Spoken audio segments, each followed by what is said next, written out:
শ্রীকৃষ্ণের বাঁশির সুরে মুগ্ধ হতো সবাই।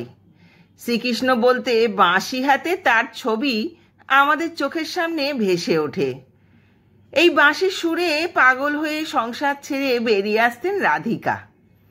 কৃষ্ণের মোহন বাঁশি প্রেম, ভালোবাসা ও আকর্ষণের প্রতীক। শ্রীকৃষ্ণের বাঁশির নাম মহানন্দা। একে সম্মোহিনীও বলা হয়ে থাকে। ধর্মীয় বিশ্বাস অনুসারে শ্রীকৃষ্ণকে বাঁশি উপহার দিয়েছিলেন স্বয়ং মহাদেব। এই বাঁশি মহর্ষি দধিচির শরীরের হাড় দিয়ে তৈরি। শ্রীকৃষ্ণ যখন ছোট ছিলেন তখন তার লীলা দর্শন করতে আসেন স্বয়ং মহাদেব এবং তিনি কৃষ্ণকে বাঁশি উপহার দেন। তারপর থেকে ওই বাঁশি শ্রীকৃষ্ণের অতি প্রিয় হয়ে ওঠে। বাঁশির সুরে গোটা বিশ্বব্রহ্মাণ্ডকে তিনি মোহিত করে দেন। কথিত আছে রাধারানী জন্ম থেকেই অন্ধ ছিলেন। তিনি স্বর্গলোক থেকে প্রতিজ্ঞা করেই পৃথিবীতে এসেছিলেন যে যখন তিনি প্রথম দৃষ্টি খুলবেন তখন তিনি যেন সম্মুখে শ্রীকৃষ্ণকেই প্রথম দেখতে পান।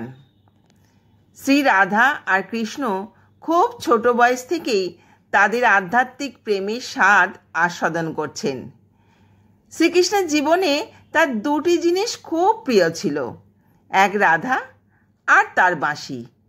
যখনই কৃষ্ণ বাঁশি বাজাতেন তখন রাধারানী তার বাঁশির ধ্বনিতে আকৃষ্ট হয়ে তার কাছে ছুটে আসতেন এবং যমুনা নদীর তীরে ঘন্টার পর ঘন্টা তারা সময় অতিবাহিত করতেন।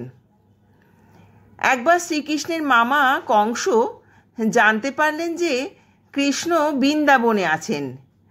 তখন তিনি দেরি না করে কৃষ্ণকে দণ্ডযুদ্ধে আহ্বান করলেন।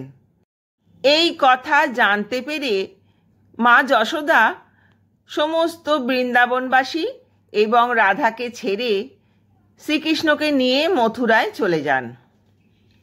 রাধারানী তখন বুঝতেই পেরেছিলেন যে কৃষ্ণের সঙ্গে তিনি আর কখনো দেখা করতে পারবেন না, এমনকি কৃষ্ণ আর কখনো বৃন্দাবনে আসবেনও না।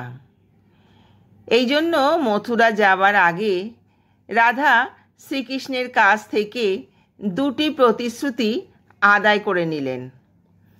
প্রথমটি হলো রাধার মনে সব সময়ের জন্য যেন শ্রীকৃষ্ণের অধিষ্ঠান থাকে, আর দ্বিতীয়টি ছিল রাধারানীর মৃত্যুর পূর্বে শ্রীকৃষ্ণ অবশ্যই যেন তাকে একবার দর্শন দেন। শ্রীকৃষ্ণ রাধিকার কাছ থেকে একটি প্রতিশ্রুতি চেয়ে নিয়েছিলেন, কারণ তিনি বুঝতে পেরেছিলেন যে তিনি এখান থেকে চলে গেলে শ্রী রাধা অত্যন্ত ভেঙে পড়বেন। তাই তিনি বলেছিলেন শ্রীকৃষ্ণের বিরহে এক ফোঁটা অশ্রু ঝরাতে পারবেন না রাধিকা। এরপর মথুরায় গিয়ে শ্রীকৃষ্ণ কংসকে বধ করেন এবং তার পিতামাতা বাসুদেব ও দেবকীকে বন্দি দশা থেকে মুক্ত করেন। কিছুদিন পরে তিনি প্রজাদের রক্ষা করার জন্য মথুরা থেকে কিছুটা দূরে দ্বারকা নগরী প্রতিষ্ঠা করেন। শ্রীকৃষ্ণ দ্বারকায় গিয়ে প্রথমে রুক্মিণী ও পরে সত্যভামাকে বিবাহ করেন। এরপর শ্রীকৃষ্ণ আরও 6 জনকে বিবাহ করেছিলেন। এদের সকলের মধ্যে রুক্মিণী ছিল তার প্রিয় পত্নী। কৃষ্ণ ও রুক্মিণী দ্বারকা নগরীতে সুখে শান্তিতে বসবাস করতে শুরু করেন। এরপর ভগবান শ্রীকৃষ্ণ দৈবিক কাজে লিপ্ত হয়ে যান। শোনা যায় মাঝে মাঝে শ্রীকৃষ্ণ রাধা রাধা বলে ঘুমন্ত অবস্থায় ডাকতেন। শ্রীকৃষ্ণের এই ঘটনাটি তার পত্নীগণ কেউই ভালো চোখে নেন না। একদিন রুক্মিণী শ্রীকৃষ্ণকে বললেন, প্রভু, আমরা তো সকলেই আপনাকে ভালোবাসি, কিন্তু আপনি রাধারানীর মধ্যে কি এমন দেখলেন যে ঘুমন্ত অবস্থাতেও তাকে ডাকতে থাকেন? শ্রীকৃষ্ণ বললেন, এর উত্তর জানতে গেলে তোমাকে অবশ্যই একবার শ্রী রাধিকার সঙ্গে দেখা করতে হবে। সেখানে গেলে তুমি যেন খালি হাতে যেও না, সঙ্গে করে কিছু নিয়ে যেও। এরপর রুক্মিণী খুব গরম এক বাটি দুধ নিয়ে রাধার সঙ্গে দেখা করতে যান। রাধারানীর কক্ষে গিয়ে তিনি জানতে পারেন সারা রাত রাধারানী শ্রীকৃষ্ণের নাম জপতে জপতে সবেমাত্র ঘুমিয়েছেন। রুক্মিণী তখন শ্রী রাধিকার সখীদের বললেন শ্রীকৃষ্ণই তাকে রাধার সঙ্গে দেখা করার জন্য পাঠিয়েছেন। কৃষ্ণ শব্দটি কানে যাওয়া মাত্রই শ্রী রাধিকা ঘুম থেকে উঠে পড়েন। রুক্মিণী আশ্চর্য হয়ে পড়েন এই দেখিয়ে যে শ্রীকৃষ্ণের নাম শোনা মাত্রই শ্রী রাধিকা ঘুম থেকে উঠে পড়লেন। রাধারানী তখন রুক্মিণীকে শ্রীকৃষ্ণের সম্বন্ধে নানা কথা জিজ্ঞাসা করতে লাগলেন। কথা প্রসঙ্গে যখন রাধারানী জানতে পারলেন যে শ্রীকৃষ্ণ তার জন্য দুধ পাঠিয়েছেন, তখন তিনি বিন্দু মাত্র অপেক্ষা না করে ওই গরম দুধ পান করলেন। এত গরম দুধ পান করা সম্ভব?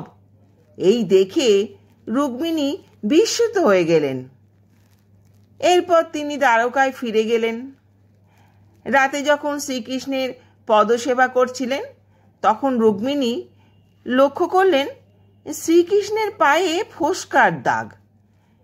তিনি কৃষ্ণকে জিজ্ঞাসা করলেন, প্রভু, আপনি কোথায় গিয়েছিলেন যে আপনার পায়ে ফোস্কা পড়ে গেছে? উত্তরে শ্রীকৃষ্ণ বললেন, তুমি ভুল করে রাধিকাকে অত গরম দুধ দিয়েছিলে, যেটা রাধা একবারেই পান করে নিয়েছিল, যার কারণে তার হৃদয়ে ফোস্কা পড়ে যায়। যেহেতু রাধার হৃদয়ে আমার চরণ কমল বিরাজ করে, তাই আমার পায়ে ফোস্কা পড়ে গেছে। তখন রুক্মিণী শ্রীকৃষ্ণ আর রাধিকার প্রেমের সারমর্ম বুঝতে পারলেন যে প্রেম কেবল শরীরের সঙ্গে শরীরের নয়, হৃদয়ের সঙ্গে হৃদয়ের হয়ে থাকে। এরপর বেশ কিছুদিন অতিক্রান্ত হওয়ার পর শ্রী রাধার অন্তিম সময় উপস্থিত হল। তখন তিনি শ্রীকৃষ্ণকে স্মরণ করে তাকে তার প্রতিজ্ঞার কথা মনে করিয়ে দিলেন। রাধা স্মরণ করা মাত্রই শ্রীকৃষ্ণ সেখানে ছুটে এলেন। কিন্তু শ্রীরাধাকে দেখে তিনি খুবই আকুল হয়ে পড়লেন আর রাধাকে তার অন্তিম সময়ে তার কাছ থেকে কিছু চেয়ে নিতে বললেন। সেই সময় রাধারানী শ্রীকৃষ্ণকে বললেন তিনি কৃষ্ণের সেই রূপ দর্শন করতে চান যে রূপ তিনি বৃন্দাবনে সব সময় দেখতেন। তিনি কৃষ্ণকে আর একবার বাঁশি বাজানোর জন্য অনুরোধ করলেন। রাধারানীর কথা রাখার জন্য শ্রীকৃষ্ণ তার বাঁশি বের করেন এবং মধুর সঙ্গীত বাজাতে শুরু করেন, যা শুনে রাধা ও কৃষ্ণের চোখ থেকে প্রেমের অশ্রু নির্গত হতে থাকে। যতক্ষণ না পর্যন্ত রাধা দেহ ত্যাগ করে আধ্যাত্মিক রূপ ধারণ করে কৃষ্ণের সাথে বিলীন হয়ে যাচ্ছেন, ততক্ষণ শ্রীকৃষ্ণ তার বাঁশি বাজাতেই থাকেন। এই ঘটনা শ্রীকৃষ্ণকে এতটাই বিচলিত করেছিল যে রাধারানীর মৃত্যুর পর শ্রীকৃষ্ণ তার প্রিয় বাঁশিটাই ভেঙে ফেলেন। আসলে শ্রীকৃষ্ণের বাঁশি আর রাধার মধ্যে ছিল অভূতপূর্ব মিল। এই বাঁশিটি তাদের দুজনের প্রেমের প্রতীক ছিল। বন্ধুরা, চ্যানেলটা সাবস্ক্রাইব করে পাশে থেকো। সবাই সুস্থ থেকো, ভালো থেকো। ধন্যবাদ।